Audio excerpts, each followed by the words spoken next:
Vilva plantation ஃபேமிலிக்கு இனிய காலை வணக்கம். ஆங்கில புத்தாண்டு நல்வாழ்த்துக்கள். Wish you happy new year 2026. இந்த வருஷம் எல்லாத்தோட ஆசைகளும் கனவுகளும் நிறைவேறணும். வாழ்த்துக்கள். இன்றைக்கி நம்ம பார்க்குற செடியோட பேர் ஸ்வீட் லெமன். எலுமிச்சம்பழத்தில் நிறைய வெரைட்டி இருக்குது. அதில் ஒரு வெரைட்டி தான் இது. இது நல்லா ஸ்வீட்டாக இருக்குன்னு சொல்லியிருக்காங்க. இன்னும் நம்ம ட்ரை பண்ணதில்லை. ஃபஸ்ட்டு காய் வந்திருக்கு. இந்த கிளையில் ஒரு 3 பூ பிடிச்சிது. 3மே காயாயிருச்சு. பாருங்கள், இந்த சைஸுக்கு வந்துருச்சு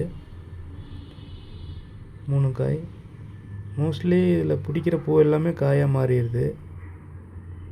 நல்ல ஹெல்த்தி பிளான்ட்டு. ஒரு 3 அடியிலேருந்து 4 அடிக்குள்ளே தான் இருக்கும் செடி. சின்ன க்ரோ பேக்கில் தான் வச்சுருக்கோம். பாட் மிக்ஸ் ரொம்ப முக்கியம். அது நான் தனி வீடியோ போடுறேன் உங்களுக்கு. நல்ல பாட் மிக்ஸு பண்ணிட்டோம்னா செடி நல்லா ஹெல்த்தியாக இருக்கும். பாருங்கள், எல்லா பூவும் காய மாதிரி இருக்குது. நிறைய காய் பிடிச்சிருக்கு. சின்ன சின்னதாக பார்க்க அவ்வளோ அழகாக இருக்கும். இது நம்ம மாடியில் தான் இருக்குது. நல்லா ஹெல்த்தியாக இருக்குது. பெரிய மெயின்டெனன்ஸ்லாம் ஒன்றும் இல்லை. மாதம் ஒரு டைம் இல்லைன்னா 1.5 மாதத்துக்கு ஒரு டைம் மாட்டெரு ஆட்டெரு ஒரு கைப்பிடி போட்டால் போதும். ஒரு நாள் விட்டு ஒரு நாள் தண்ணி நனைச்சி கொடுத்தோம்னா போதும்.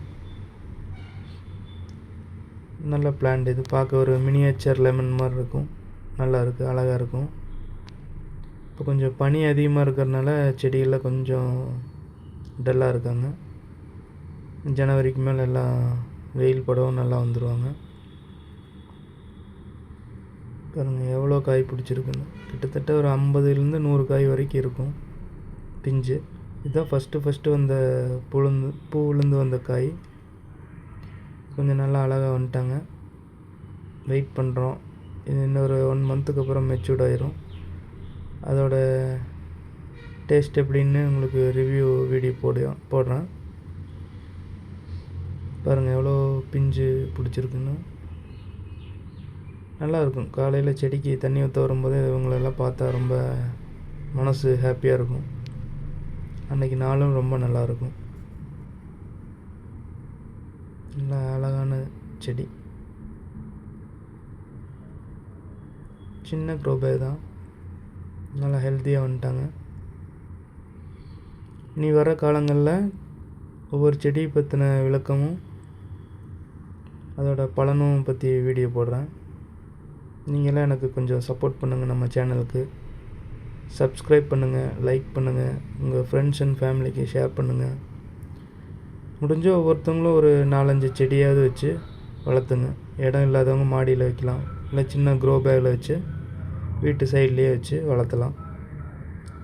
ஒரு நல்ல மனசுக்கு ஒரு நல்ல வைப்ரேஷன் இருக்கும். குட் வைப்ரேஷன் நல்லாயிருக்கும். இந்த மாதிரி வச்சு வளர்த்தி பாருங்கள், ஹாப்பியாக இருக்கும். அவங்க பூத்து காய் கொடுக்கும்போது அதை பார்க்குறதுக்கே ஒரு ரொம்ப ஆர்வமாக இருக்கும். மனசெல்லாம் அவ்வளோ மகிழ்ச்சியாக இருக்கும். இந்த செடி வைக்கும்போது தான் கொஞ்சம் கஷ்டமாக இருக்கும். அதை பார்க்காதீங்க. இன்னும் வர நாட்கள் நல்ல வீடியோ வரும்.